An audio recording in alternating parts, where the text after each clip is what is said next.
2시간 전에 마감한 트레이더가 생생하게 전하는 글로벌 마켓 리뷰 델타1입니다.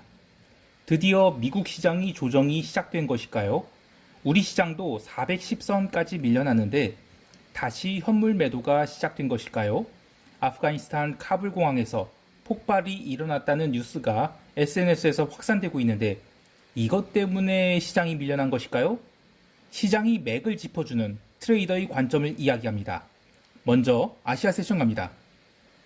코스피 시장은 어제 장중 조정을 마쳤다는 인식이 생기면서 초반에 외국인들이 선물 매수가 이어지면서 415선을 자꾸 넘기려 했습니다.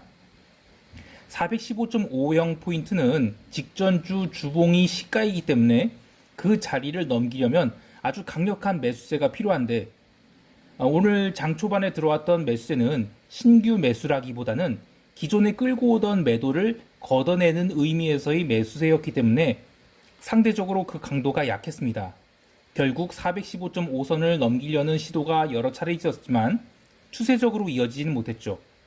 그 이유는 방금 이야기한 대로 이 선물 환매수에 따른 상승이라는 한계도 있었지만 현물 시장에서 적극적인 매수세가 나타나지 않았기 때문에 선물 시장이 반등만으로는 시장이 연속적인 상승이 어려웠습니다.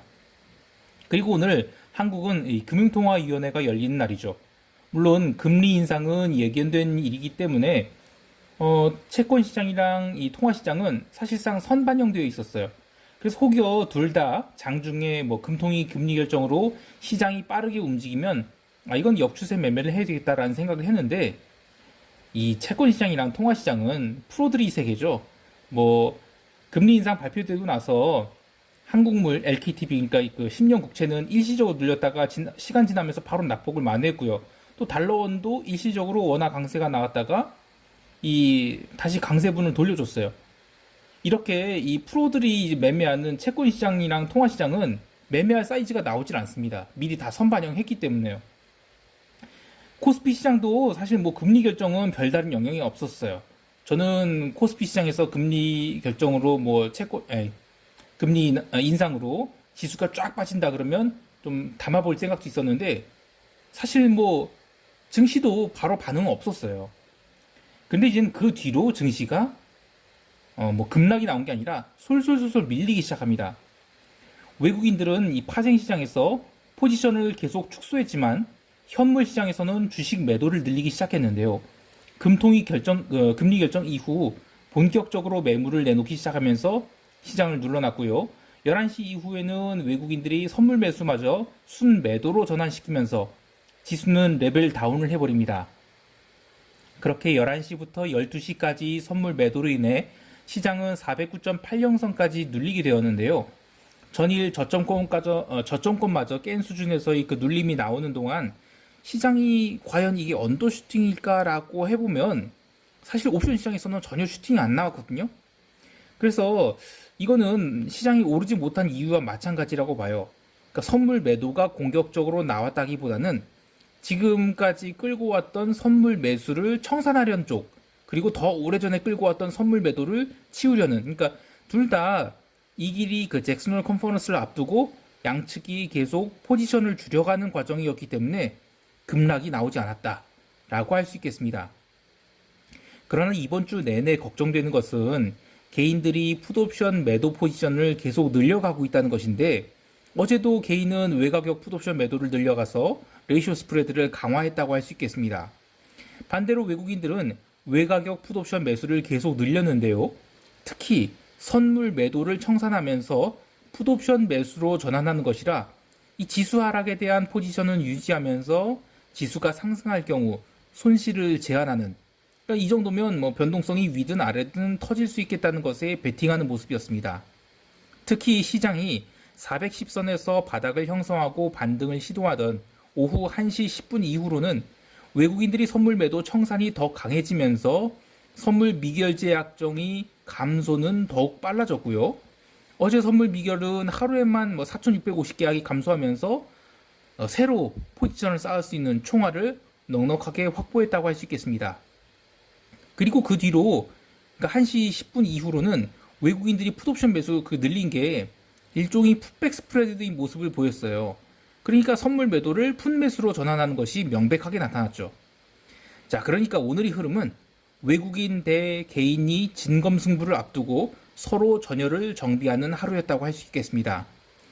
외국인 대 개인이 전쟁, 좀 표현이 좀 그렇긴 한데 어쨌든 라운드 1은 개인이 풋옵션 롤링다운으로 대충 무승부로 결론이 났다고 하면 이제 다음 주는 400선을 깨고 385선까지 내려갈 수 있는지에 대한 이 라운드 2가 열릴 것 같아요. 방향성이야 시간 지나면서 알겠지만 외국인들이 현물 매도가 바스켓 상위 종목들에서 고르게 나타나고 있거든요. 또 선물 시장에서도 기존의 숏 포지션을 이 풋옵션 매수로 전환해서 손실을 제한시킨 채 재차 변동성 확대를 노리고 있습니다. 그래서 개인들은 이제 다시 400선 초반까지 밀리게 되면 그다음부터는 이제 간마 리스크에 엄청나게 시달리면서 주말을 맞이하게 될 거예요. 물론 저는 이제 초반부터 바로 이제 금요일 아침장부터 400, 8, 7, 6, 5 이렇게 내려간다는 뜻은 아니고요. 이 오늘 오후장에 선물을 간간히 들어올리려는 시도가 있었거든요. 근데 사실상 모조리 실패로 돌아갔어요. 이 방금 마감한 미국 시장도 사실상 종가 저가의 조정을 보였기 때문에 금요일 시가가 갭 다운이 들어온다면 여기서 저는 바로 가속도가 나오지 않을 것 같긴 하지만 어쨌든 가속도를 붙이게 되는 베팅이 나오면 개인들이 과연 하방 해지를 어떻게 할지 궁금합니다. 물론 이제 어제 야간 옵션 시장에서 우리 시장이 하락이 선반영되었는지 이 야간 옵션 하락은 얼마 나타나지 않았거든요.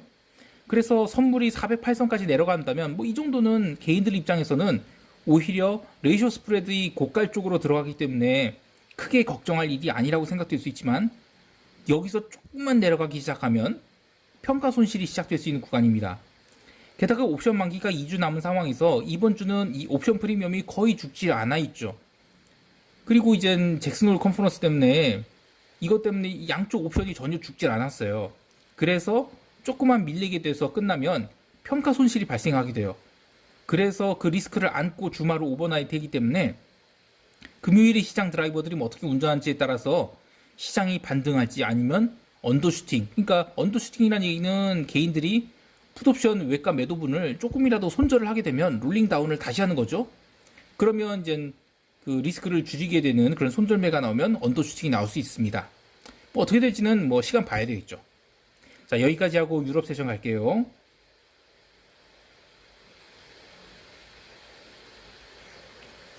유럽 증시는 이 초반에 독일 중심으로 제법 강한 매도가 나왔는데요.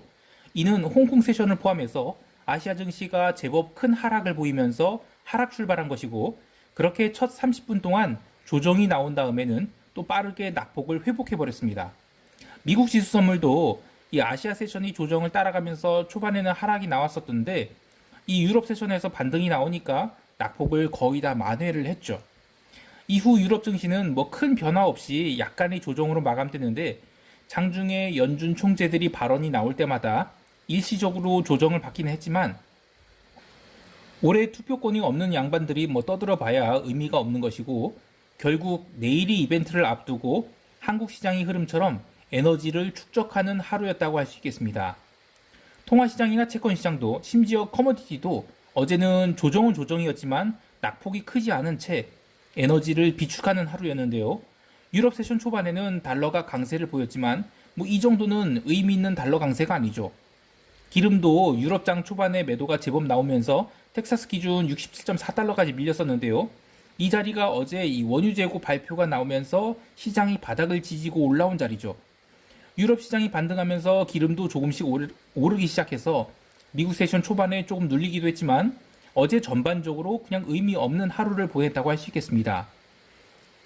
자주 언급한 이야기는 아니지만 어제 천연가스가 6% 넘는 상승을 했는데요. 천연가스는 변동성이 워낙 심한 종목이라 6% 상승이 무슨 의미가 있겠냐 하시겠지만 8월 한 달 동안 이 고점을 찍고 조정을 받았던 가스가 수요일부터 반전을 보이더니 어제 재고 발표를 앞두고 또 2%가량 상승을 한 상태에서 재고 발표가 나오면서 숏 커버링이 나왔죠. 그래서 사실상 8월 고점권으로 올라와 버렸는데 그래서 어제 6%의 상승이 단순 천연가스 자체의 수급 이슈로 오른 것 이상으로 전체 커머디티 시장이 재차 강세 국면으로 전환되는 게 아닐까라는 생각을 하게 됩니다. 물론 이 가스라는 것은 굉장히 마이너한 어떤 상품이고 이익을 가지고 뭐 커뮤니티 강세를 논한다는 것은 좀 오버 액션인 맞습니다. 근데 어제 유가도 계속 67.4달러에서 지지를 받으면서 새벽 1시 반쯤에는 68.3달러까지 오르기도 했어요. 2시까지는. 물론 이제 고점을 찍고 다시 밀리면서 나이맥스 마감인 새벽 3시 반에는 67점 몇 달러, 그러니까 67달러 초반까지 그뭐 다이렉트 하락을 보이기도 했어요. 근데 나이맥스 현물 마감 이후 다시 다 기어 올라와서 67.8달러까지 올라왔거든요.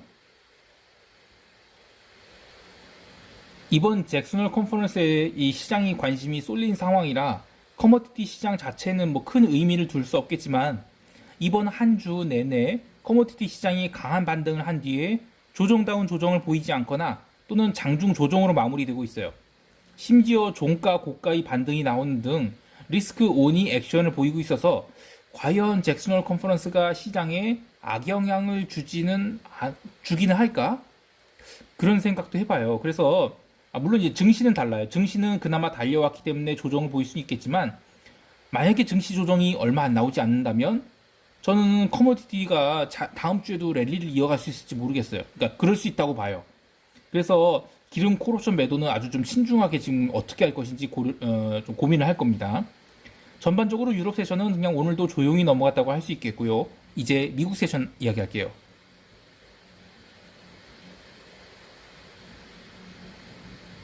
미국 지수 선물은 유럽 세션 초반까지는 눌렸으나 유럽 증시가 낙폭을 빠르게 회복하면서 S&P 기준 4,190포인트를 빠르게 회복해버렸습니다. 본장 개장 1시간 전 신규 실업수당 청구 건수가 35만 3천 건이 나오면서 컨센서스보다 조금 더 나왔는데 이거는 시장에 영향을 얼마 안 줬습니다. 그 뒤에 한 5분 정도 있다가 CNBC 인터뷰에서 연준이 블라드 아저씨가 테이퍼링 겟고잉 뭐 당장 해야 된다 뭐 이런 멘트를 하면서 그 며칠 전에 델타 때문에 테이퍼링을 좀 늦출 수 있겠다 이런 뉘앙스를 주던 것을 싹 바꿨어요. 근데 이 양반 특보권 오래 없습니다. 그 덕에 뭐 일시적으로 주가 지수 선물이 쫙 밀렸는데 사실 그것도 제대로 밀렸다고는 할 수 없죠. 결국 미국 본장 열리면서 마이너스 났던 부분들은 싹 만회를 했어요. 그리고 나스닥 지수 같은 경우에는 전일 고가권을 다시 트라이하기도 했죠. 그렇게 어제에 이어서 오늘도 시장이 별 볼 일 없이 에너지를 축적하는 거 아닌가 했는데 밤 11시 25분에 또 CNBC에서 연준의 카플란 총재 인터뷰가 있었죠. 근데 그때 이젠 뭐 9월 FOMC에서 테이퍼 발표하는 것을 선호한다 이런 얘기가 나오면서 또 지수가 쫙 밀리게 됩니다. 그런데 이런 일시적인 하락은 따라갈 일이 아니에요. 물론 방금 마감한 S&P 지수 종가상으로는 뭐 지수가 전일 일시적으로 하락한 부분까지 다 내려왔기 때문에 뭐 숏을 쳤으면 그래도 먹은 거 아니냐라고 하시겠만 할 수 있겠지만 장중에는 일시적인 하락이 나온 다음에 빠르게 회복을 했거든요. 그래서 숏 포지셔너들을 굉장히 스트레스를 받게 했을 것입니다. 유럽 마감하면서 이 하락분을 거의 다 만회를 해서 유럽 증시는 약보합선으로 끝났고요. 미국 증시도 새벽 1시 반에는 이 카플란 총재의 인터뷰 시작하기 전 수준까지 다 올라왔어요. 그리고 또 한 30분 넘게 횡보를 해버립니다. 그리고 또 이제 어제 아프가니스탄 카불 공항에서 폭발이 일어났다는 소식이 미국 본장 오픈과 함께 전해졌는데 뭐 지금이 9.11도 아니고 이런 것이 뭐 증시에 영향 미치지 않습니다.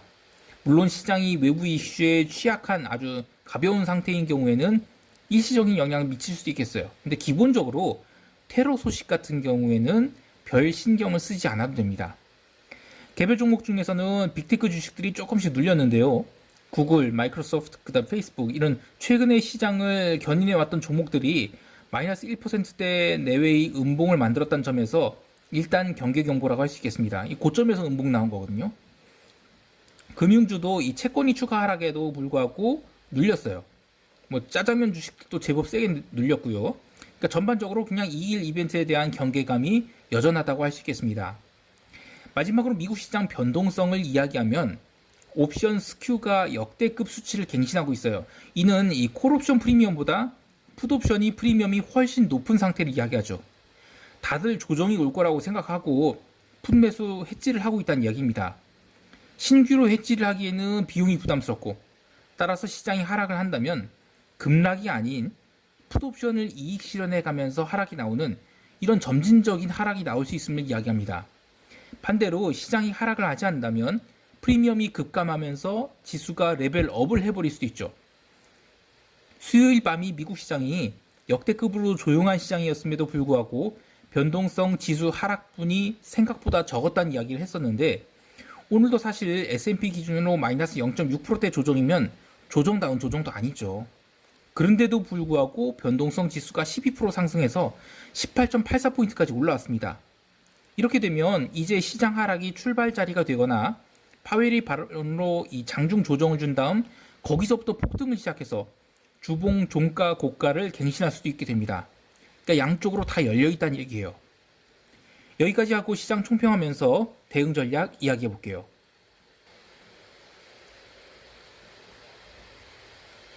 어제도 시장은 이 금요일이 잭슨홀 컨퍼런스를 대비하는 흐름이었다, 뭐 이렇게 정리할 수 있는데, 이제 우리 시장 참여자들은 토요일 새벽에 마감될 미국이 종가를 보고 장중에 베팅을 해야 됩니다.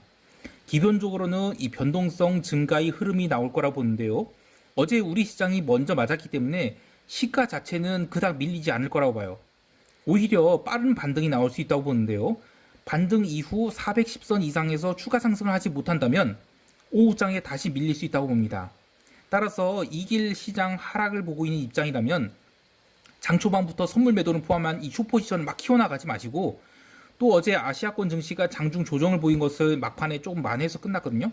그래서 홍콩 세션 열리게 되면 어느 정도 반등을 이어갈 수도 있다고 봐요.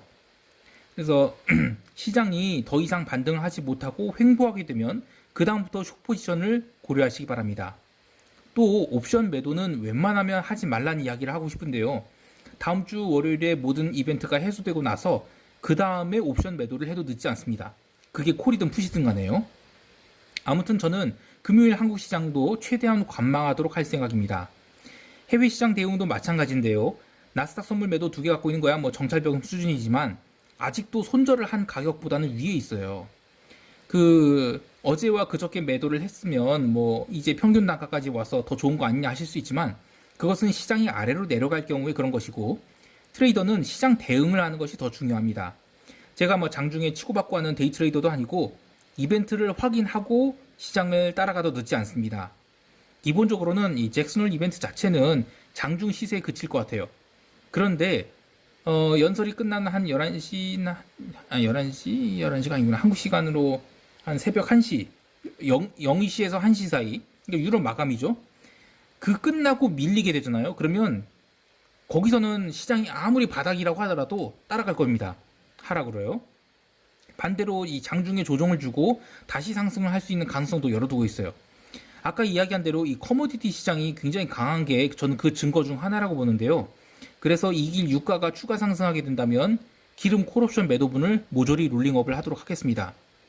그리고 뭐 지수가 나스닥 지수가 만약에 이벤트 끝나고 다시 상승으로 전환해서 위쪽으로 뭐 올라간다면, 그러면 또 종가 고가 나올 수 있어요. 그러면 당연히 나스닥 선물 매도도 싹 정리를 하겠습니다. 아무쪼록 이 빅 이벤트를 앞두고 무리한 매매를 하지 않으셨으면 좋겠어요. 오늘 하루도 성공 투자하시고요. 이상 델타원이었습니다. 감사합니다.